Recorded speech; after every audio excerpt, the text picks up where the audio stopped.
Coming up on Lawmakers, Governor Barnes announces a new cancer initiative. Dr. Martin Luther King Jr.'s memory is honored at the Capitol, and we'll report on a bill aimed at making Georgia airports safer.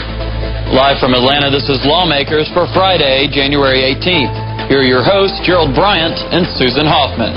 Good evening, everybody. Also on tonight's broadcast, David Delsey is going to report on the upcoming special elections to fill vacant seats in the House and Senate.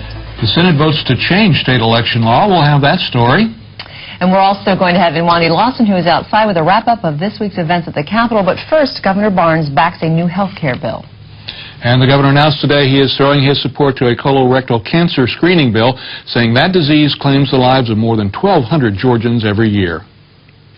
We're here today to announce that there will be legislation introduced that we will carry as part of the administration package that will require all insurance providers in Georgia to pay for colorectal screening, exams, and lab tests so that we can detect this cancer early and save more lives from the early detection.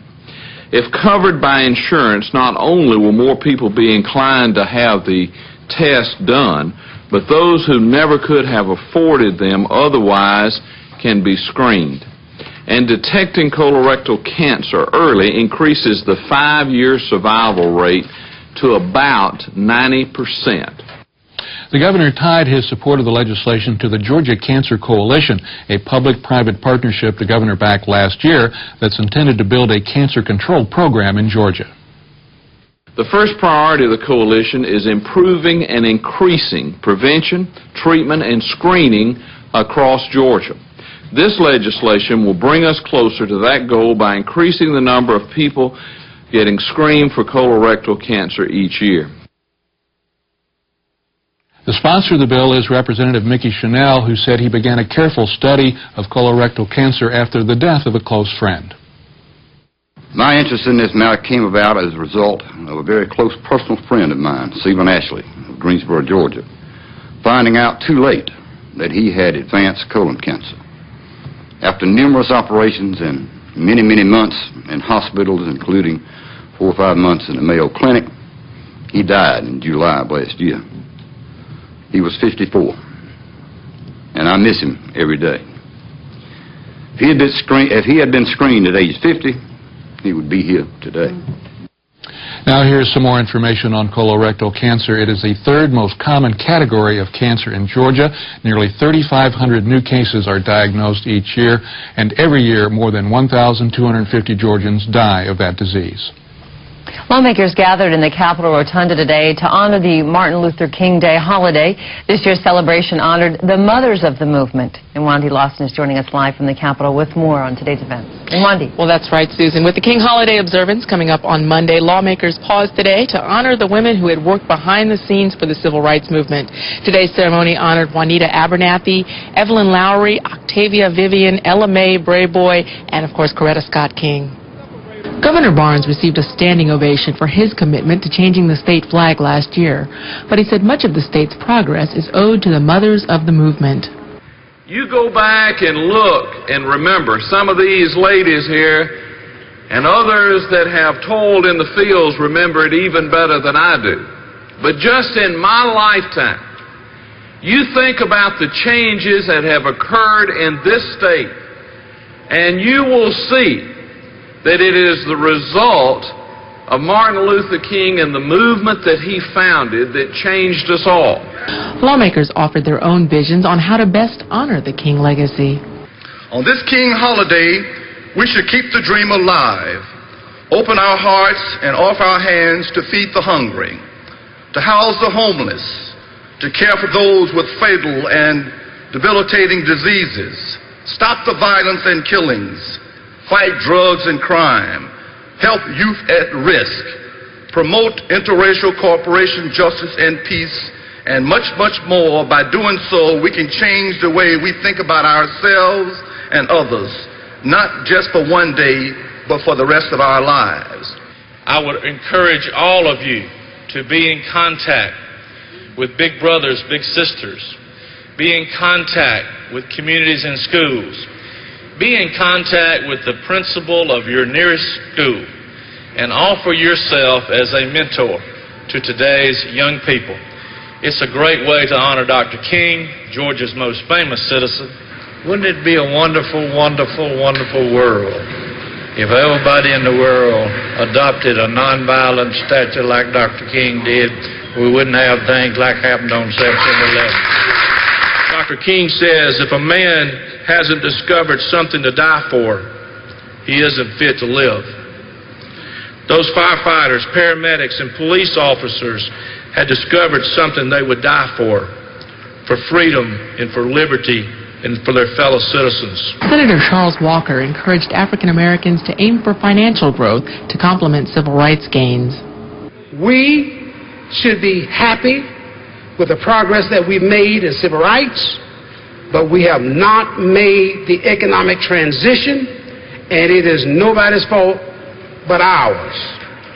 We gotta find a way to change that paradigm. And Mr. Walker, we were busy opening doors back then. We knew the economic doors had to be opened, but we couldn't do it all. We decided to leave some things to the newer and younger generation. And today's ceremony closed with a charge to the youth. I want to let you know something, young people, that all of those men and those women who were in the movement were not old folks. They were young people.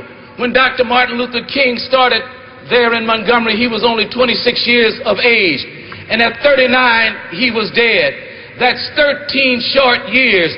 But in 13 short years, because he believed that even the dome of Georgia could be different, he changed along with his colleague the civil rights, the human rights, the transportation right, the housing right, and the voting right. And that's the charge you leave here with today.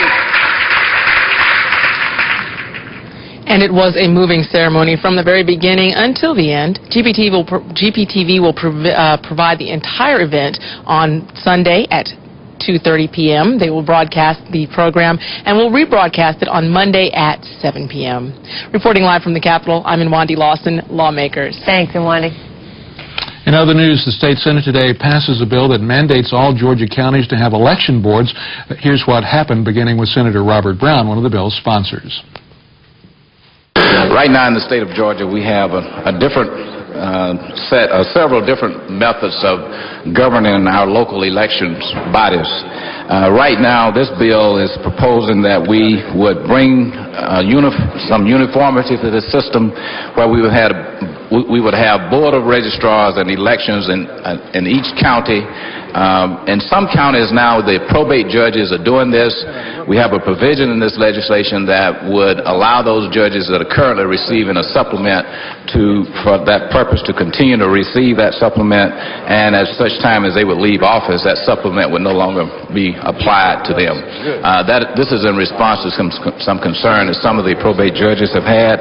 I think this is very good legislation. It is very compatible with what we are doing with going to the electronic voting systems. We will now have a uniform system of dealing with elections in Georgia. Whichever county that you're in, you will know that there's one way to make appeals or to find information about voting and the election process.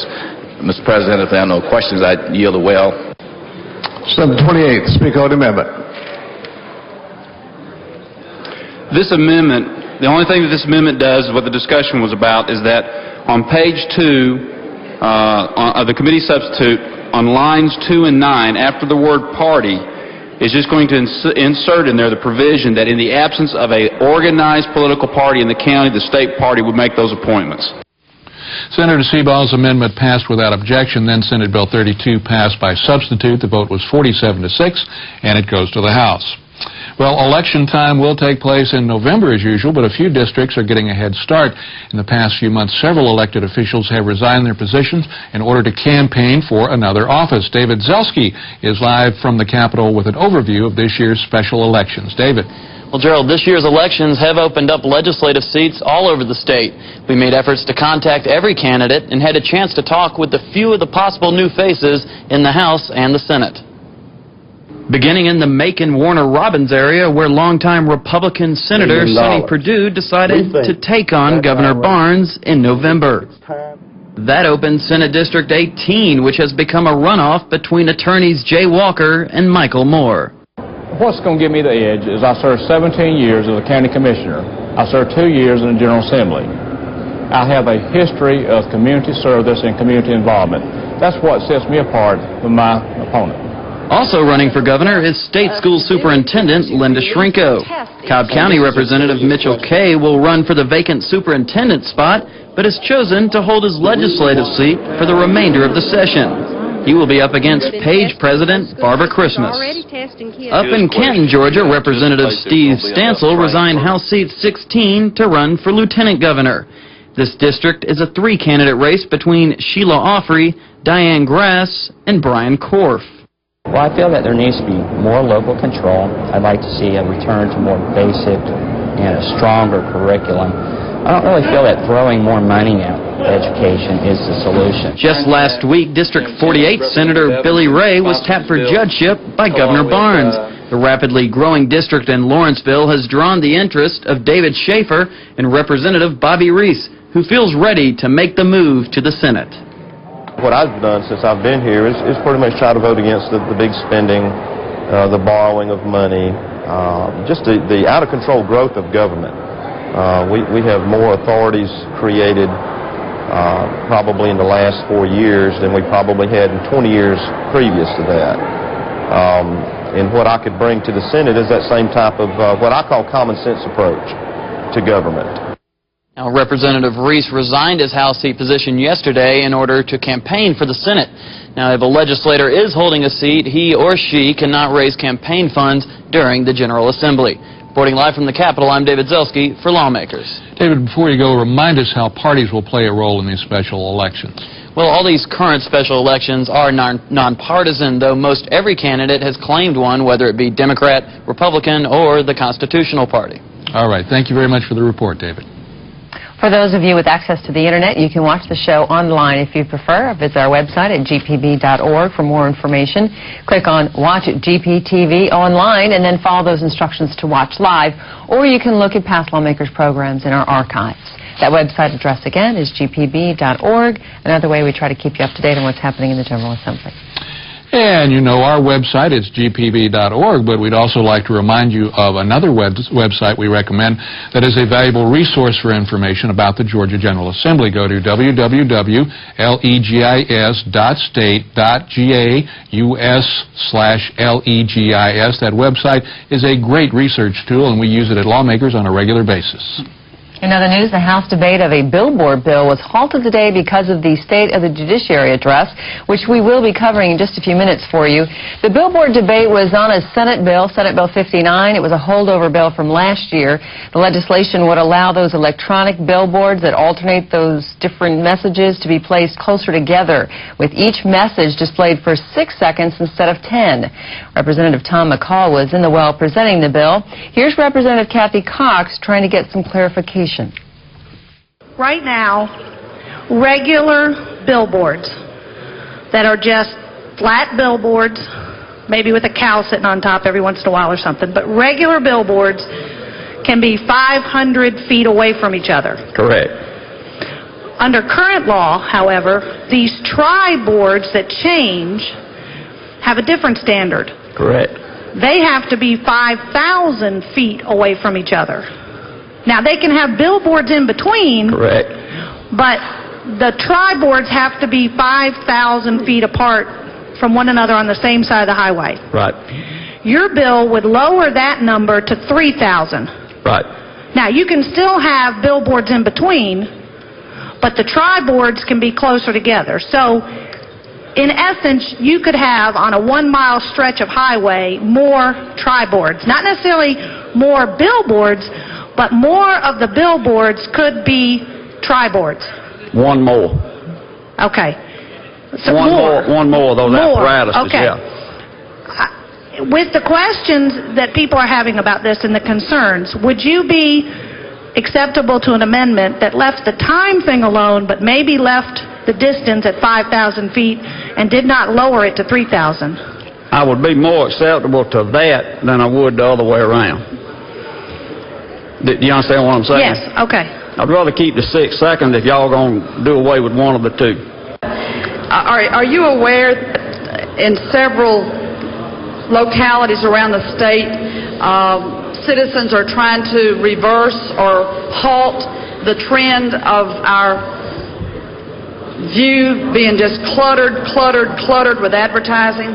Are you aware that that's a really hot button issue for a lot of taxpayers and voters in a lot of places around the state? Yes, ma'am, but in my opinion, this might help unclutter that view by being able to put more messages on one post instead of having, in other words, you put 3 messages on one set of posts sticking up instead of having 3 different sets of posts that you can't see whatever the view is off the side of the highway that you may be wanting to look at. Speaker Murphy stopped debate because of the pending address by Georgia's Supreme Court Chief Justice. When the billboard debate does get started again in the House, we'll let you know what happens. Well, now, airport security has taken one step further today to better ensure citizen safety. Now there is a legislative connection with the Georgia Senate. Jamie Coran has returned from Hartsfield Airport and has more. Since September 11th, I think you're subject to anything. When it comes to safety, I think that's the preeminent thing here today. Flying the friendly skies just got a little tougher. Tighter baggage screening rules now mean that all your luggage must be checked through a new system called positive bag matching. This will make sure that passengers are on the same plane with their luggage. Delta spokesman John Kennedy said, quote, "We do not anticipate any major disruptions." And travelers say the most important thing they've found so far is timing. As long as you leave time, I think it's great, and whatever extra measures people need to take, I think it's fine, absolutely fine. These new additional requirements are old news for international travelers who have already been going through a more defined search. They've been doing this for international flights for a long time, so they know how to do it. In conjunction with more thorough check-ins, Georgia lawmakers are proposing a new Safety Security Act. This is a familiar sign here at Hartsfield International Airport. It's reminding passengers not to bring any kind of explosives or weapons into the airport. However, Georgia has never had a law on the books against doing that. But all that is soon going to be changing thanks to some new legislation. Gives us tough laws now. We don't have to wait on the federal government, and gives us options to prosecute and gain justice and protection quickly. Travelers say that right now, safety and security are their top priorities after the tragic events of September the 11th. It's a good thing. I think it's really good that, they went through those measures to make sure everyone is safe. That's a good thing. With everything that's going on, it's a good thing, I think. Once the new legislation has passed, it will become a felony offense if you bring any kind of explosive or weapons into the airport, and that could be punishable by up to 20 years in jail. For lawmakers, I'm Jamie Coran. And tougher airport legislation is only one part of the security safety bill. Right now, the issue has been introduced in the Senate. Georgia Supreme Court Chief Justice Norman Fletcher says the entire state judicial system is in good order. Delivering his first State of the Judiciary address to a joint session of the Georgia General Assembly, Chief Justice Fletcher singled out the Court of Appeals and Supreme Court as among the most productive in the country. He also said there wasn't much room for budget cuts. The judicial branch is well aware of the downturn in the economy and the resulting revenue reduction of the state. We will, of course, cooperate to the extent possible with our budget request for FY 2003. At the same time, we must keep the halls of justice open, providing an efficient, fair system for all our citizens at all times. As you know, the third branch of government receives only approximately 1% of the state's revenues. Almost 69% of that sum is allocated to the superior courts and district attorneys. Additionally, included within that 1% are various flow-throughs, all of which no doubt are meritorious, but some do not directly aid or pay for the operation of Georgia's judicial system.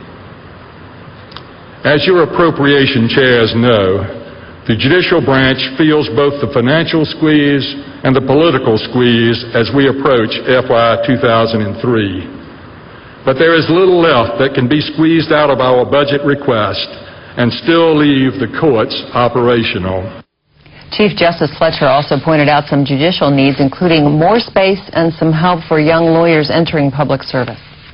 While the Georgia Court of Appeals is still doing an excellent job, despite the fact it sorely needs additional judges, the primary immediate need of the Court of Appeals is additional space for its current judges and staff. I understand that various plans are under consideration. Hopefully, relief will be forthcoming. Next, Georgia is blessed with many excellent district attorneys. The Prosecuting Attorneys Council will be requesting legislative action on a number of very compelling issues. First, as the result of a study and recommendation of the Georgia Legal Loan Forgiveness Task Force, appointed by Governor Barnes and chaired by District Attorney Ken Hodges, the Council will propose implementation of a legal loan forgiveness program for young attorneys entering public service as prosecutors, public defenders, and attorneys with the state law department. The head of Georgia's Supreme Court also pointed out the need to do more to address the problem of family violence in the state. Curtailing and ultimately ending family violence is a joint goal of all three branches of government. While progress is being made, there is much more to be done. In 1996, you adopted legislation authorizing courts to impose as a condition of probation participation in a family violence intervention program. The courts have heavily used this condition since 1996, but the programs are unregulated and without certification, resulting in unacceptable disparity in the quality of the programs and the effectiveness of the probation condition. I urge you to adopt legislation setting up acceptable standards, eliminating the loopholes that have plagued this well-intended legislation, thereby turning the programs into a meaningful tool, helping to eliminate family violence in Georgia. Chief Justice Fletcher also urged lawmakers to back legislation allowing district attorneys and probate judges to be elected on a nonpartisan basis. House Minority Whip Earl Earhart and Governor Barnes' Chief of Staff Bobby Kahn have a lively debate on this week's Georgia Week in Review here on GPTV. It started when Earhart defended Republican tax cut proposals, saying that's the best way to stimulate Georgia's economy. Every study that's ever done has shown that it benefits certain sectors of the economy. As a matter of fact, the most credible studies show that for every 1% of government spending, the Dow Jones goes down 500 to 1,000 points. So, you know, the economic theory that we're proposing is not news. What we're saying is we've got $1.5 billion extra money. Let's cut back on our spending binge and let's give that money back to the people who earned it. I think Bobby wants to say something about The amended budget spends the money on the midterm adjustment for education, on health care, peach care, and other health care costs, and on the property tax reduction. Let's talk about the cuts. Now, wait a minute. Let me talk about the cuts after you get there. You've had your chance to whine. I've had my chance to tell you about real economic theory. You're giving me this fuzzy math without on your calculator. You hit a minus button. Earl, what would you have cut in the last 10 years? I would have cut the growth in spending. I would have zero. I would have zero-based that budget. What would you have cut? Education funding? Would you have cut class? I'd have cut consultants in every department. How much? I'd have cut probably 3 to 4% across the board for the last 10 years. You said how much? I gave you that. And Georgia Week in Review with Bill Nygut airs at midnight tonight and Sunday afternoon at 1 p.m. for more of that lively discussion. Also joining Bill to ask the questions, David Goldberg from the Atlanta Journal-Constitution. Midnight Friday, 1 p.m. on Sunday for Georgia Week in Review. From the budget to Homeland Security, lawmakers had their hands full this week, and Wandy Lawson has a look back at the first week of this legislative session. The week began with a challenge to Georgia's new video poker prohibition. A Fulton County judge ruled it unconstitutional, but the Attorney General vowed to appeal. Governor Barnes pledged money to assist crime victims and foster children. With the help of the Department of Human Resources and the Student Finance Commission, we're proposing, and I will send to the General Assembly as part of our budget, a grant program that will help foster children receive a post-secondary education. The Lieutenant Governor announced his legislative agenda, saying the budget is his #1 priority. On Tuesday, the Governor and Lieutenant Governor presented their legislative agendas to the Georgia Chamber of Commerce at the Eggs and Issues breakfast. Downturns in government should be the same way that it is in business. It should be an opportunity to re-examine programs. It should be an opportunity to re-examine efficiencies and to make cuts and lean up just like business does. The House debated the redistricting maps that had been adopted during the summer sessions. On Wednesday, the governor's budget address highlighted a pay raise for teachers, money for health care, and tax relief. For all of our teachers, I am recommending a 3.5% pay raise. On Thursday, Education Superintendent Linda Shrinko announced her grade for schools, giving them a high B, citing improved test scores and reading levels. Governor Barnes pledged to improve Georgia's homeland security. This will include the ability to declare immediate quarantine to isolate carriers of deadly and highly contagious diseases. Next Monday, the legislature recesses for the King holiday before reconvening for budget hearings on Tuesday. For Lawmakers, I'm Wandy Lawson. A young Georgian's letter to President Bush has now garnered recognition in a national magazine and in the state Senate. Ashton Henderson of Peachtree City also sent his letter to the National Journal, which published it. The brief message expressed Ashton's feelings about the September 11th terrorist attacks. Ashton was introduced by State Senator Mitch Seabaugh yesterday. Thank you. I want to thank you guys for letting me come here. Well, first of all, my name's Ashton, and I go to school at J.C. Booth Middle School, Peachtree City, Georgia. And I'm here because of my mom and my grandmom and some of my church family. And I'm really thank you for letting me come here and sharing what I wrote, because I'm really glad that I wrote the letter because it got there and he knew what I meant about what happened at the September 11th attacks. And I'm just really glad that he got the letter, because knowing that all the kids were writing him the letters really did not seem like I would just get through. That's like a 1 in a million chance, and it was just really big for me. And I'm just really happy I wrote the letter, and just let him know what I wrote is from the heart and that he got to read it. And I'm glad that I live in the best country in the world. Thank you. Thank you. The letter read, in part, I think we need to fight for freedom. I just feel really sad. I'm not afraid to die for my country. I'm proud to live in America because we are the land of the free, and I'm proud to be an American. Ashton, we're proud of you. And coming up Tuesday on Lawmakers, a live interview with the House Majority Leader, Larry Walker, and another special report in Wandy Lawson's special series on budget cuts.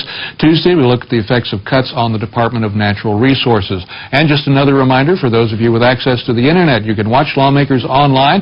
Visit our website at gpb.org. Lawmakers programs are streamed live and archived on that site every night that we're on the air. Now stay tuned to GPTV for Georgia Business Report. Georgia Public Service Commission Chairman David Burgess joins Hamilton Northcutt to talk about the natural gas market, and certified financial planner Kay Shirley helps women plan for financial stability. That's next on Georgia Business Report here on GPTV.